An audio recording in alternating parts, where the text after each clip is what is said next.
Assalamualaikum warahmatullahi wabarakatuh. Rahayu, rahayu, rahayu.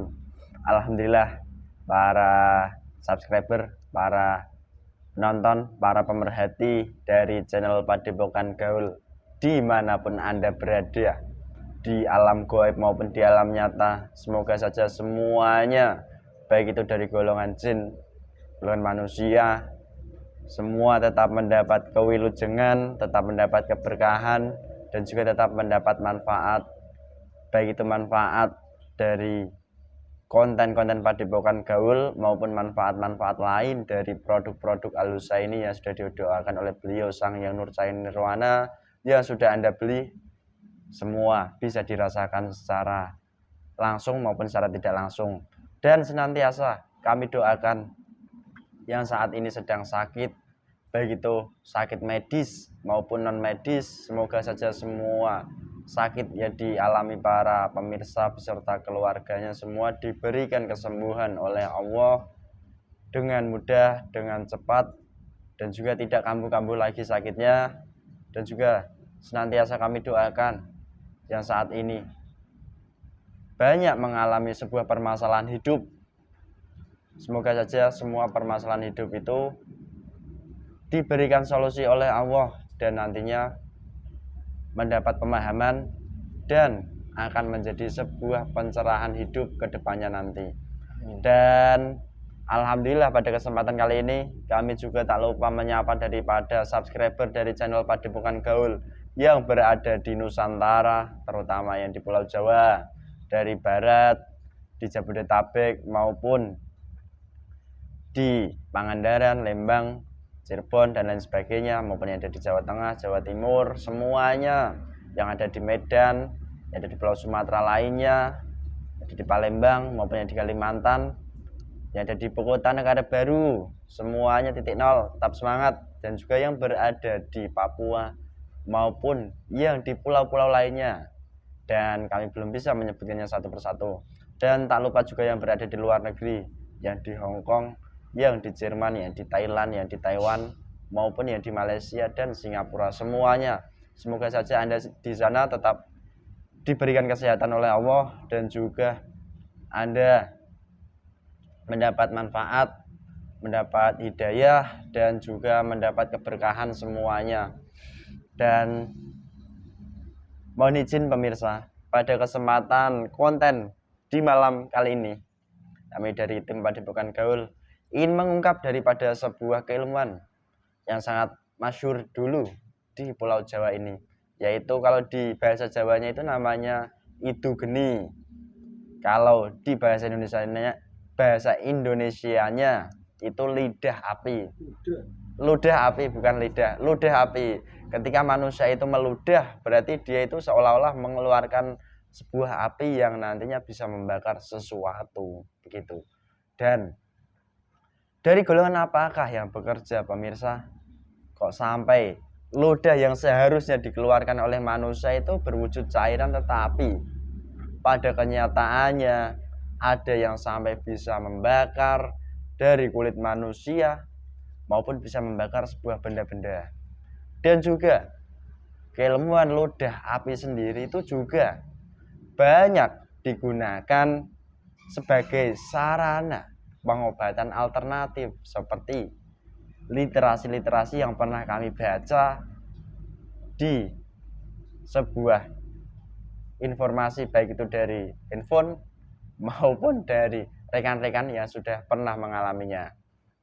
Dan alhamdulillah pada kesempatan kali ini kami mohon izin ingin menguak daripada sisi keilmuan ludah api. Apa sih sebenarnya daripada ludah api itu, dan bagaimana cara kerjanya sampai bisa seperti itu, dan apakah ada suatu dampak negatif yang bisa membahayakan dari manusianya. Dan semoga saja dari konten kita kali ini nantinya bisa membawa dampak positif bagi kami maupun bagi para pemirsa semuanya yang ada di rumah yang sedang menonton kali ini.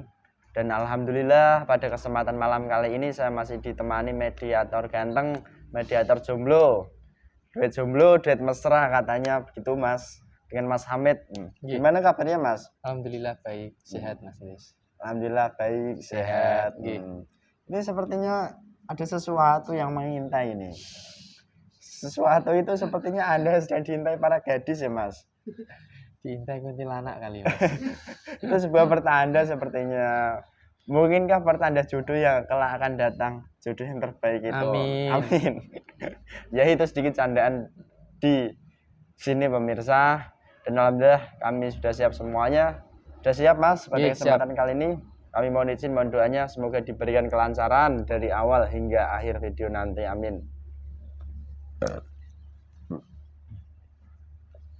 Bismillahirrahmanirrahim. Keluar masuknya gaib tidak berpengaruh apapun ke jasad mediator ini.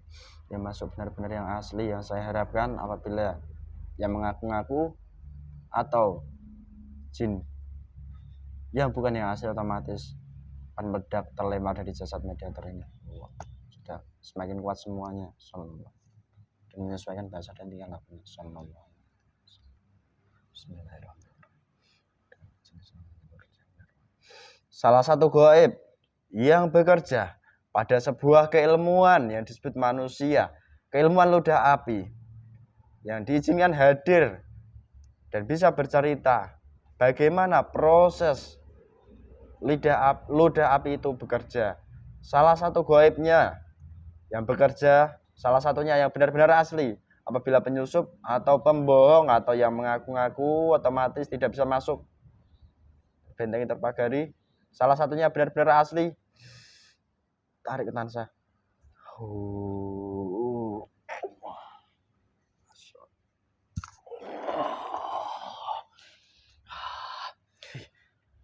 Selamat malam guys. Selamat malam guys. Ada apa manggil saya? Wih, santai lah Mas. Di mana santai saya? Mas. Ini di Padepokan Gaul. Anda jadi melihat tempat ini. Wah, tempat apa ini? Tidak Tempat enak sekali. Nah, gimana? Memang fasilitasnya belum komplit. Belum ada wifi, belum ada. Tempatnya sangat jelek sekali, tapi banyak dari golongan cahaya di sini. Loh, lah memangnya yang kamu tempati itu memang tempatnya bagus ke atau gimana? Ya pastinya. Tempat yang saya tempati sekarang yang menjadi kerajaan saya. Baguslah tentunya. Megah. Anda ini golongan apa sih yang hadir? Saya golongan iblis. Bener. Iblis apa blues? Saya golongan iblis. Maksud hati saya tadi ya menarik atau menghadirkan salah satu gaib yang bekerja pada sebuah keilmuan yang disebut manusia itu ludah api.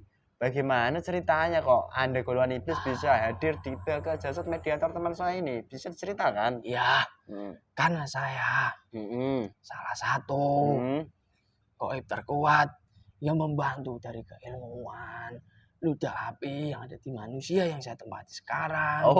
Tadi tiba-tiba ada golongan cahaya yang menarik saya serta sebagian pasukan saya untuk masuk jasadnya anak ini. Begitu proses Anda ke sini tadi. Anda ditarik begitu? Ya. Tarik celananya atau apanya? Tidak. Nah terus tarik kakinya gitu? Saya ditarik di bagian leher saya. Begitu. Lah kan saya nggak tahu. Ini. Dibawa, dimasukkan sini. Kalau kami manusia kan cepat kilat. Begitu prosesnya.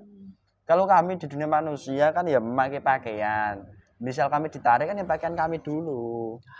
Kalau kami pakai sarung misalkan ya ditarik sarungnya dulu melorot gitu. Ya belum tentu.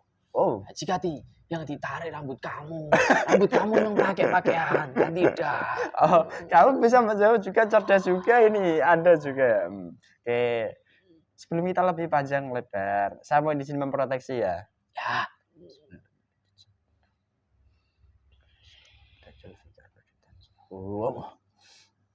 Yang melihat ini ya saya pegang. Lihat. Jika kamu berbohong dan kamu bukan yang asli, otomatis tertancap pedang ini. Sallallahu alaihi wasallam.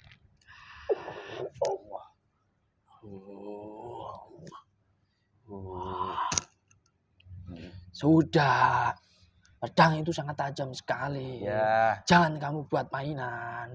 saya dekatkan di lehermu. Jika nanti kamu berbicara atau menyelewengkan sebuah informasi, otomatis pedang ini akan menancap, memotong lehermu secara nyata. Ya, saya Sallallahu tahu. Muhammad huwallah. Otomatis ya. Kenapa hidungmu? Bau apa ini? Oh, bau angin Sangat parfum pusing kami. sekali. Ya. Ah, Tadi saya memakai parfum ini loh, padahal ini namanya parfum kasturi sama saja. dari guru kami. Parfum itu di dalamnya ada dari golongan cahaya Oh, yang membuat kami pusing. oh, jadi Jika gitu. menghirupnya Heeh. mengganggu dari golongan kami saja. Oh, berarti kalau ada ketemu dengan golongan saya pasti dibentrok gitu. Ya pastinya. Itu pasti ya, yang pasti ya oke. Terus, Saran saya kepada kamu, Heeh.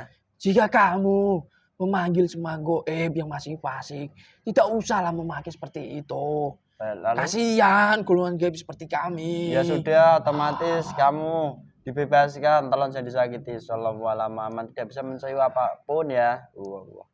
Hidungmu normal lagi, bagian apapun normal lagi semua. Jika kamu nanti berbicara bohong, kembali ke semula, kesakitan total. Sallallahu alaihi Sudah wasallam. tertutup penciuman saya. Terus ini Mas, Tidak mau. Anda tadi mengatakan saat datang hadir ada golongan iblis.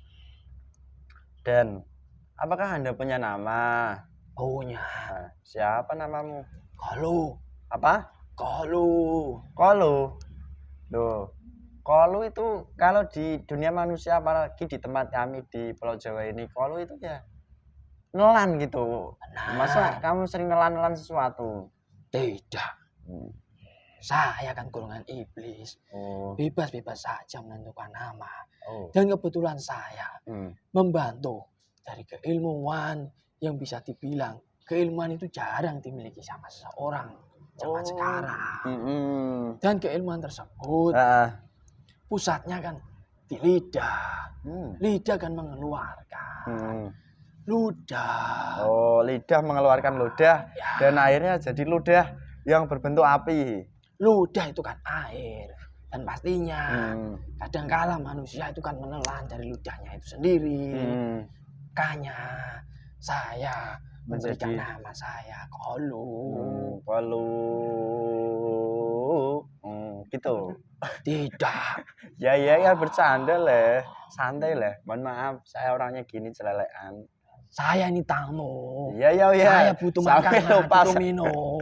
Makanan atau minuman yang kamu sukai semuanya komplit hadir di depanmu semua. Allah. Silakan. Mas Kolu.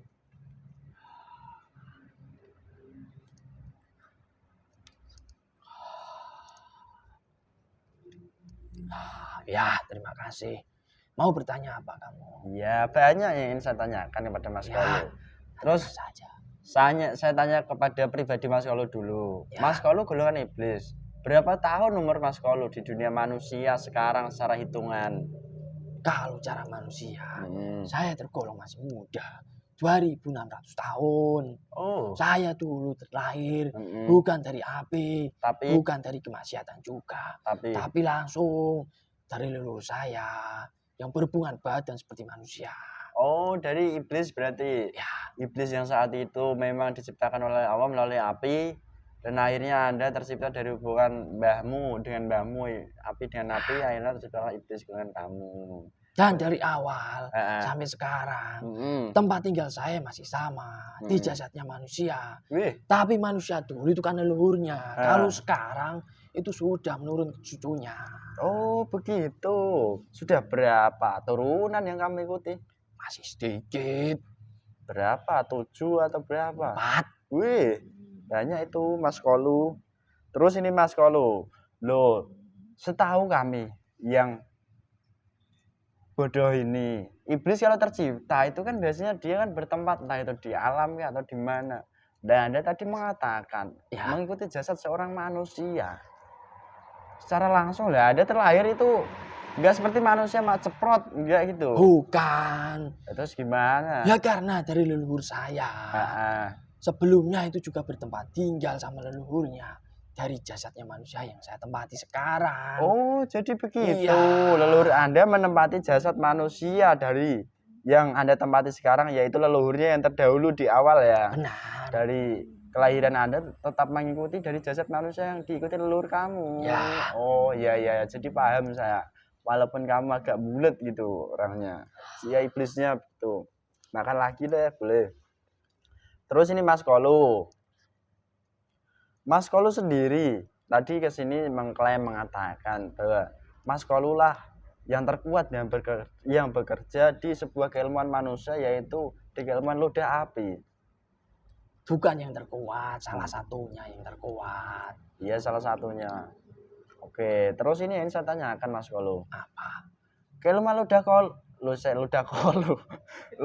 api itu sendiri. Kamu ini. Ya saya lupa. Ludah api sendiri itu tercipta awal mulanya bagaimana? Awal mulanya, prosesnya itu bagaimana sebenarnya, bisa diceritakan? Proses lampau itu ada seseorang yang setiap berbicara tidak pernah dipercaya sama orang lain. Oh. Dari situlah orang itu belajar keilmuan, mencari guru sana sini. Tiba saatnya orang itu ketemu dengan guru yang tepat. Guru itu pun juga sakti mandraguna. Keilmuan semuanya sudah dikuasainya. Dari situlah dia diajari supaya dari perkataan yang dia ucap akan membuat manusia mempercayainya salah satunya.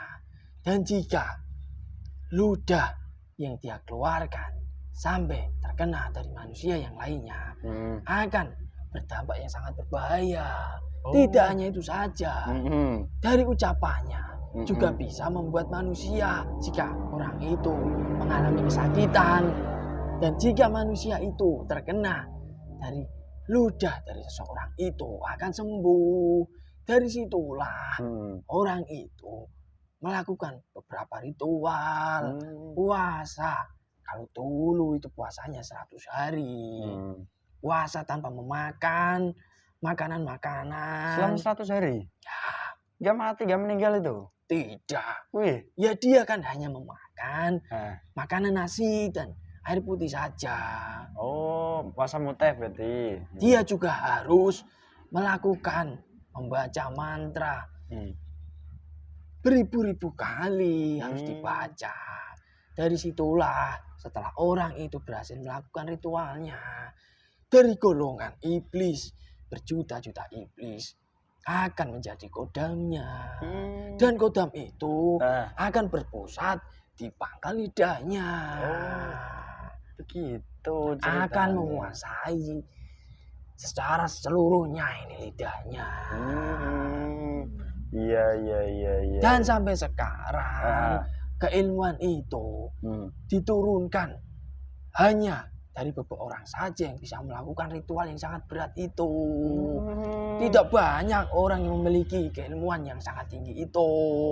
Itu tingkatan tinggi termasuk ya? Ya. Udah apa ya? Karena apa yang dia ucap dengan sendirinya yang dia ucapkan itu pastinya akan dikabulkan dari kodam-kodamnya. Oh, berarti sebentar. Ya dia ucap akan dikabulkan. Seperti halnya keilmuan sabdo dadi gitu. Tidak, itu beda lagi. Ini lebih menjurus ucapan jika ada seseorang yang mendatanginya dan orang yang mendatanginya dalam keadaan sakit. Otomatis nanti diludahi bisa sembuh gitu. Ya. Kalau dia orangnya datang kepada orang yang punya keilmuan ludah api itu menantang, diludahi akan terbakar. Nah itu ya pastinya kulitnya. Karena orang yang memiliki keilmuan itu di seluruh jasadnya ini akan dilindungi semua kodam-kodam iblis. Dia juga bakalan anti bacok, anti senjata tajam, tidak akan bisa menembus seluruh badannya. Oh gitu. Anti istri galak enggak? Tidak. Oh tidak lah, saya kira anti istri galak juga lah. Tidak lagi itu. Oh, loh, sekalipun manusia punya kodam seperti itu loh, istri galak tetap takut ya? Ya, Jika manusia seperti itu ya normal-normal saja. Tapi sejatinya kan ada gaib juga yang bekerja. Oh, jadi begitu. Iya, ya. Boleh itu surganya dinikmati lagi. Oh, saya juga tadi ya kurang tahu begitu sih. Berarti pada intinya di masa lampau, saya perjelas sedikit ya Mas. Ya, Karena ini kan ya silakan. saya gunakan untuk informasi di dunia manusia, di dunia maya. Ada seorang manusia dulu yang saat dulu kala dicemooh dari manusia-manusia lain dan tidak dipercaya. Dia akhirnya mencari guru spiritual dan akhirnya menemukan dan cocok, dan akhirnya dia melakukan sebuah ritual atas perintah gurunya tersebut. Ya. Begitu ya. Di antara ritualnya tadi puasa mutih maupun membaca mantra-mantra yang sangat banyak beribu-ribu kali. Dan dulu mohon maaf, saat beliaunya melakukan ritual itu, mantra-mantra ala apa yang dibaca? Apakah ala-ala orang sakti, Ya pastinya. gonjang-ganjing Ya. atau gimana ke? Atau Ya mantra-mantra. hmm. Bacaan dari bacaan-bacaan Jawa. Oh, bukan bacaan ala-ala sekarang. Sudah. Oh, itu mantra-mantranya. Sampai sekarang bacaannya juga tetap sama seperti itu. Oh, gitu. Bacaan-bacaan Jawa. Ya. Dan dari salah satu manusia itu berarti sekarang keilmuan udah sudah berkembang banyak aslinya. Cuman sedikit. Oh, cuman sedikit. Oh iya, saya lupa. Kalau dulu itu memang banyak yang memiliki keilmuan itu. Oh. Tapi setelah orang-orang terdahulu yang memiliki keilmuan itu sudah banyak yang mati. Dan hanya beberapa saja yang keilmuan itu diturunkan langsung kepada anak turunnya. Ya, jika dihitung secara manusia, di Nusantara ini yang memiliki keilmuan itu sedikit sekali. 10 misalnya. Ya, terlalu sedikit kalau itu. 100 berarti. Tidak mencapai 100. 50-an lah, 70-an lah, tengah-tengah 70-an berarti kurang lebih lah begitu. Oke, lebih jelas begitu, Mas. Karena dari keilmuan itu sebenarnya manusia ingin memilikinya, manusia yang sekarang. Tapi karena manusia sekarang kepengennya itu hanyalah keilmuan yang langsung instan, tidak mau melakukan ritual-ritual, tidak mau melakukan lakon-lakon yang sangat panjang. Oh. Jadinya ya sedikit sekali yang memiliki keilmuan itu. Oh, jadi keilmuan terdahulu yang sakti-sakti tingkatan tinggi itu ya harus manusia itu ya berani berkorban begitu ya. Ya jelas. Jika dia hanya inginnya instan ya dia harus merebus mie instan gitu. Tidak seperti itu. Iya. Ya jika manusia sekarang pengennya kan mempunyai keilmuan yang sangat instan. Keilmuan yang sangat instan, contohnya itu memiliki jimat, itu kan keilmuan langsung instan. Oh, memiliki jimat yang kamu maksud. Sekali. Oh, iya. Tidak usah melakukan ritual-ritual yang seperti dulu. Kelamaan bagi manusia sekarang. Iya. Jika iblis bekerjanya seperti itu, seperti dulu yang dilakukan iblis terdahulu, ya manusia ya tidak akan melakukan. Itulah. Iblis begitu. juga mengalami upgrade berarti. Oke. Terus ini Mas Kolu yang saya tanyakan kembali. Setelah daripada proses itu yang kamu ceritakan tadi, yang sudah saya ulangi tadi, itu kan dari golongan iblis kan masuk dalam jasadnya. Ya. Itu berarti secara tidak langsung dari mantra-mantra yang dibaca itu mengundang atau memang sengaja dari mantra-mantra itu tercipta dari golongan iblis?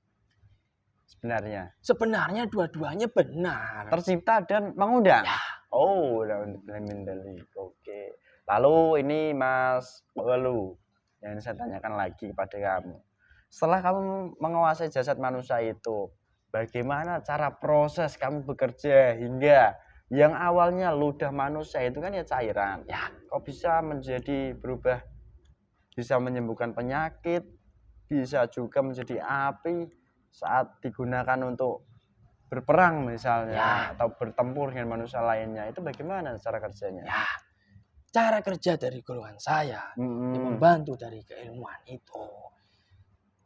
Secara jasad manusia memang yang dikeluarkan itu hanya kata-kata dan ludah dari manusianya itu sendiri. Mm-mm. Tapi sejatinya Mm-mm. ludah yang keluar, Mm-mm. yang terkena dari manusia itu, Mm-mm. entah itu manusia yang sedang kesakitan, Mm-mm. ataupun dari orang yang sedang emosi, bertengkar, Mm-mm. yang terkena dari ludah itu sendiri. Sejatinya ludah itu di dalamnya kan ada berjuta-juta goib yang entah itu menyerang dari seseorang yang terkena ludah itu, maupun dari goib itu membantu saat orang lagi sedang kesakitan. Menyembuhkan begitu. Ya. Oh, gitu. Dan Mm-mm. dari goib yang ada di ludah itu, yang Hmm. sudah terkena dari manusia, yang sedang bertengkar, sedang tawuran, pastinya dari ludah itu setelah terkena manusia akan menyebar goibnya, Oh. akan membuat melepuh kulit-kulit yang sudah terkena dari ludah itu. Jika itu digunakan untuk peperangan, misalnya seperti itu. Dan jika digunakan untuk menyembuhkan orang, Mm-mm. pastinya dari goib yang bekerja akan menyebar juga ke seluruh tubuhnya. Mm. Sementara akan mengambil penyakitnya. Sementara saja. Sementara. Iya jelas. Tapi setelah orang itu, ya bisa dikatakan 1 bulan 2 bulan orang itu sembuh, ya akan dikembalikan lagi sakit yang awal itu tadi. Nggak kok bisa begitu? Ya memang seperti itu kerjasama dari golongan iblis. Oh, jadi prosesnya begitu kerjasamanya. Supaya dari manusia itu percaya. Oke, ternyata begitu proses Anda membantu.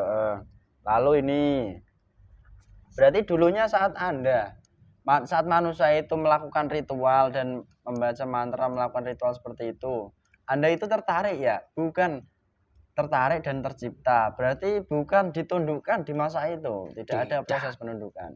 Oke, berarti juga yang ingin saya tanyakan ini kepada Mas Walu, dari orang-orang itu semua, ya itu kekuatan itu apakah bisa digunakan untuk semua manusia yang datang kepada manusia itu? Yang pertama bisa untuk menolong semua manusia yang datang ke sana, atau juga ada manusia-manusia tertentu saja yang bisa misalnya sakit disembuhkan?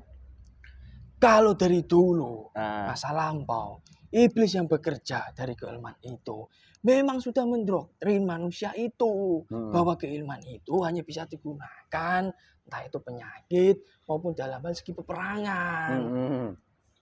Kebal bacok, dipercaya dari omongannya itu, dari menyembuhkan penyakit itu. Jika seseorang itu sudah berhasil menyembuhkan sakit dari orang yang datang pada dia, pastinya banyak orang yang mengetahuinya. Dari situlah orang yang mendengarkan akan segan dengan dia. Berarti pada intinya keilmuan itu bisa digunakan manusia yang punya ilmu itu loh. Semua orang bisa ya terkena dampak positifnya. Tidak positif. Ya kan bisa membantu menyembuhkan walaupun sementara. Ya positif tapi kan sebentar gitu loh maksud saya. Ya positif itu kan jika manusia yang melihatnya. Tapi jika golongan kami yang melihatnya ya sangat negatif semua. Oh jadi gitu lah ya. Berarti dan juga misalnya keilmuan itu nanti itu kan bisa juga digunakan untuk peperangan ya. Diadu misalnya dengan keilmuan dari manusia yang mempunyai keilmuan rawa rontek, apakah mampu menundukkannya saat berperang? Kalau untuk keilmuan rawa rontek, misalnya contohnya, jika bertemu dengan keilmuan dari ludah api itu sendiri, ya pastinya dari gaib satu sama lain akan bertengkar hebat. Dan jika pertemuan itu terjadi, ya saya pun juga tidak menjamin bahwa orang yang mempunyai ilmu rawa rontek itu jika terkena ludahnya dalam segi kulitnya atau seluruh tubuhnya yang terkena ludah itu akan terluka. Tidak bisa menjamin karena dari keilmuan rawa rontek itu sendiri iblis yang menjadi kodamnya itu sangat tinggi-tinggi sekali. berarti di atas langit masih ada langit dong. Ya, oh sekali. Jadi gitu. Oke. Nah saya kira ludah api itu ya yang tingkatan bos, dia meludah saja itu terpotong-potong. Ya kamu jangan menyamakan sama ilmu rawa rontek. Ya Ilmu kan, rawarontek soalnya kan itu saya lelakonya sangat menanya. panjang sekali. Loh, lebih Tidak ada panjang. apa-apanya itu. Ludah api. Lima ludah api. Wah. Ya maaf lah Mas, kan saya nggak tahu, namanya nggak tahu. Bahkan ilmu rawarontek itu kan di Nusantara sudah terkenal. Bahwa jika orang mempunyai ilmu rawarontek, jika dia mati, tapi kepalanya itu Mas utuh, tidak bakalan bisa mati. Iya, yang sudah. Ya alhamdulillah kami kemarin ya sudah membuatnya itu. Terus ini yang saya tanyakan, dari orang-orang yang mempunyai keilmuan itu, keilmuan ludah api lah, ini wabil khusus ludah api. Setelah kamu membantu bekerja seperti itu, bisa menyembuhkan penyakit, bisa membantu catur perang meludahinya menjadi api ludahnya, itu kan kamu sudah membantu ya. Ya. Dampak negatif dari manusianya yang kamu bantu itu apa? Dampak negatifnya itu banyak. Pastinya. Yang paling menonjol, yang paling nyata dirasakan manusia itu. Ya, salah satu. Yang pertama, pasti akan susah mendapatkan jodoh. Karena jika dia mendapatkan jodoh, ya pastinya dari si perempuan itu akan terluka. Loh? Sakit. Ya pastinya jika orang yang sudah berjodoh akan berhubungan badan. Berhubungan badan pastinya akan melakukan seperti itu. Loh. Dari ludah yang dikeluarkan pasti akan melukai si perempuan itu. Oh begitu berarti. Dan nantinya suatu saat jika goib-goib dari kodam yang selama ini membantu dari keilmuannya itu akan menggerogoti seluruh tubuhnya, terutama di lidahnya. Sakit yang tidak akan bisa disembuhkan sama golongan manusia. Oh, sangat tidak normal sekali sakit itu ya. Ya, kalau bisa disebut manusia sekarang itu ya kanker lidah. Oh, kanker lidah. Ya. Nah, undubillahi min dzalik. Itu salah satu penyebab kanker lidah berarti. Oke. Terus ini kita kembali. Jika sudah terkena itu, akan menjalar dari kepala ini. Akan menyebabkan penyakit yang tidak bisa disembuhkan manusia lagi, yang disebut kanker otak. Itu juga bisa. Wih, nah undubillahi min dzalik, hebat sekali penyakit-penyakitnya dalam wujud nyata itu loh. Sadis ya. Terus ini biasa-biasa saja. Iya. Terus ini kamu makan lagi boleh. Saya kembali ke hubungan tadi suami istri. Tertarik sedikit saya. Kenapa kok gitu? Loh, maksudnya kenapa leh? Ya, tidak apa-apa. Tanya saja. Dari keilmuan ludah api sendiri, saat dia punya istri, berarti keilmuan itu masih terpakai saat dia berhubungan itu? Ya, secara tidak langsung. Walaupun dia tidak merapalnya, pastinya akan terkena dampak yang sama juga. Istrinya, yang semulanya cantik misalnya, kena gigitannya lalu tambah melebar berarti. itu hanya pertanyaan kecil saja sekelebatan saya. Tak mau menjawab. Pertanyaan tidak penting bagi saya. Iya nggak penting. Berarti sampai seperti itu ya. Lalu secara sisi gaibnya, apa yang berhasil kamu dapatkan dari jasad manusianya? Ya pastinya seluruh apapun yang di dalam jasadnya, lahir maupun batin saya ambil semuanya. Sukmanya, sari-sari pati tubuhnya, sari-sari pati kulitnya, semuanya. Diganti dari golongan kami semua di seluruh tubuhnya. Oh, jadi begitu. Oke, terus ini Mas. Dan pastinya jika manusia sudah mati, ya jika dia tidak ada yang menolongnya, akan menjadi teman saya, kekal nanti. Oh iya, kita bahas mati. Kamu bahas mati tadi ya, atau meninggal dunia manusia. Nah, manusia itu masih berupa roh atau udah berganti menjadi jin kayak atau siluman kayak atau kunti kayak atau apa? Ya jika ruh sukma manusia sudah diambil dari golongan iblis setelah dia mati, itu berbagai faktor bisa.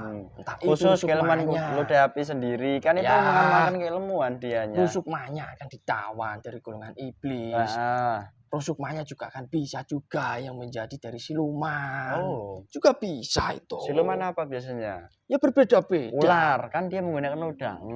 Semuanya. Ya, tergantung iblis. Tergantung iblis. Jadi begitu. Mau siluman ular, mau siluman kelabang, kalajengking, ataupun ini manusia, ini hewan juga bisa, terserah dari iblis-iblisnya. Jadi gitu. Terus ini yang ingin saya tanyakan sedikit lagi. Dari manusia yang pernah dibantu, yang tadinya sakit, tadi kita bahas lagi. Manusianya yang pernah dibantu, yang dulu sakit, datang ke dia, digunakan lidah apinya bisa sembuh. Manusia itu dampak negatifnya apa? Dampak negatifnya, manusia yang datang ke orang itu, suatu saat, jika dia, ya entah itu beranjak dewasa, sudah melalui 20 tahun ke atas, ya pastinya akan mengalami sakit-sakitan juga. Karena dari awal dia sudah terkena dari ludah api itu sendiri. Itu menjadi titik awal dari iblis-iblis itu menyebar ke seluruh tubuhnya. Membuat kerajaan-kerajaan. Dalam sesatnya. Iya. Makan, membuang kotoran, membuang racun, semuanya. Dan bahkan nanti bisa kamu tawan juga rusukmanya. Sampai fatalnya. Oke. Kalau dia terkena daripada serangan ludah api yang berubah menjadi api, apakah bisa meninggal seketika? Tidak bisa. Hanya sakit berarti. Dalam wujud nyatanya paling parah begitu. Hancur bisa, tapi kalau hancur kulitnya ini. Iya. Dan itu meludahnya sangat banyak berarti orangnya. Ya mau banyak mau tidak, yang penting ludah itu terkena manusia yang dia tidak sukai ya bisa hancur. Oh gitu, iya. Terus ini satu hal yang ingin saya tanyakan kembali, boleh makan lagi? Ya. Yang saya tanyakan kembali kepada kamu, dari keilmuan ludah api sendiri itu yang dulu mempunyai hingga sekarang, itu apakah orang-orang biasa atau orang-orang tertentu pilihan, atau orang-orang yang memang sakti, atau orang pintar, atau gimana? Ya tidak ada itu orang istimewa. Tidak ada itu orang sakti. Tapi lebih tepatnya, orang yang gampang dikelabui dari golongan iblis. Dulu kok bisa begitu deh? Ya bisa. Dari kelemahan dia kan dibaca dari golongan iblis. Sampai manusia terjerumus. Oh, jadilah dia nanti mempunyai keistimewaan, hingga dia mempunyai kesaktian, hingga dia menurutinya mempunyai kelebihan yang lain-lainnya begitu. Dan terciptalah namanya orang pintar, orang sakti. Ya begitu. Itu kan jika manusia menyebutnya. Jika golongan gaib menyebutnya itu ya anak buah kami semua. Yang kami tipu, seolah-olah kami ini menjadi penyuruhnya. Tapi kamu mengatakan kamu anak buahnya, tapi kenyataannya pada dunia kami ini banyak gangguan itu yang disuruh itu golongan gaib kan yang menjadi kodam. Ya tidak apa-apa. Itu kan salah satu dari iblis supaya menjadi temannya nanti. Berarti merendah untuk meroket nanti begitu. Ini taktik yang terstruktur nyata dari Mbah Jajil yang akhirnya sampai turun ke kamu. Oh, jadi seperti itulah caranya. Terus sebelum kita berpisah ini, dari orang-orang tersebut semuanya ya, dari keilmuan yang pernah dia lakukan, wabil khusus ludah api, itu kamu sendiri kan menurun ya. Apakah bisa menurun lah? Kan yang melaksanakan leluhurnya. Dari anak turunannya misalnya tidak, apakah bisa menurun otomatis atau tidak? Kalau gaibnya itu otomatis menurun. Gaibnya otomatis menurun. Ya, tapi keilmuannya jika orang itu tidak diajarkan sama leluhurnya ataupun dari dukun-dukun yang sudah memilikinya, ya dari orang itu sendiri tidak bakalan bisa menggunakan itu. Oh, jadi begitu. Oke, terima kasih banyak Mas Olu. Oh ya, ada kesempatan buat kamu ini. Apa? Enggak ikut beliau siapa kamu jadi tahu. Bukan jatah saya. Bukan jatah kamu. Oh. Terus ini, selama kamu menurun di anak leluhur dari leluhurnya yang pernah kamu bantu, kamu kan menurun di anaknya. Ya. Kamu tidak menurunkan sebuah keilmuan karena dia tidak melakukan lelaku ritual apapun. Dia melakukan. Yang tidak melakukan maksud saya, yang ingin saya tanyakan, itu kan nggak punya ilmu apa-apa berarti. Tidak. Hanya gaibnya saja kan. Lalu gaibnya saja dalam jasanya itu ngapain? Ya mengambil upah. Weh. Lah kan dia tidak melaksanakan apa-apa, Ya, nggak tapi tahu. kan leluhurnya melakukan. Oh, jadi begitu. Jelas. Jadi maksud kodam leluhur atau dosa leluhur seperti itu. Ya, Ya sudah, terima kasih banyak. Ada pesan-pesan enggak bagi kami? tidak ada. Pesan-pesan leh. Salam-salam Tidak ada. enggak? Tidak. Tidak penting. Buat Hmm. apa salam-salam sama golongan manusia? Siapa tahu besok ada yang mau nyari lode api. Ya pastinya. Wih, berat Pak prosesnya. Seling jadi ya mungkin banyak yang tertarik. Ya kan? Ya sudah, sebelum kamu pergi tolong kotoranmu yang di sosial media teman saya ini maupun yang di tempat ini semua dibersihkan total.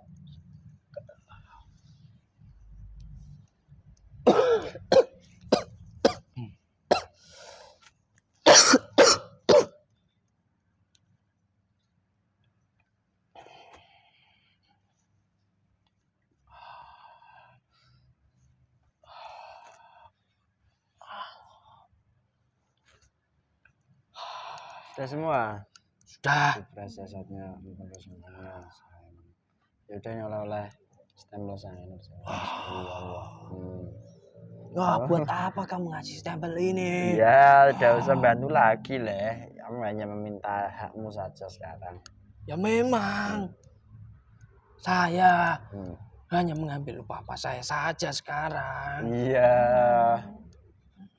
Siapa tahu nanti dipercepat, oke? Jangan sampai. Ya.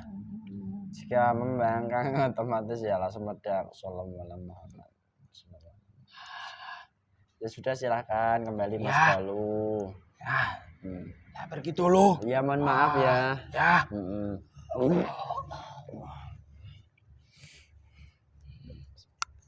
Sehat Mas. Nggih. Alhamdulillah pemirsa, seperti itulah adanya dialog kami tentang keilmuan lode api yang berbahaya bagi manusia. Ya sejatinya manusia ya sebaiknya tidak usah mengamalkan keilmuan apapun, cukup hanya melaksanakan apa yang diperintahkan Allah melalui cara yang baik dan juga tentunya yang benar sesuai ajaran Rasulullah dan juga menyambung ke baginda Nabi Muhammad Rasulullah SAW. Seperti itu. Dan semoga saja dari pembicaraan kita tadi itu ada sebuah wawasan maupun pengetahuan bagi kami maupun para pemirsa semua. Dan apabila tadi ada banyak kekurangan dari kami, kesalahan, tingkah laku maupun yang lainnya, itu semua mutlak kesalahan kami yang di sini. Dan apabila ada sebuah kebaikan, kebenaran, itu datangnya dari Allah Subhanahu wa Ta'ala. Sekian dari kami. Wassalamualaikum warahmatullahi wabarakatuh. Rahayu, rahayu, rahayu.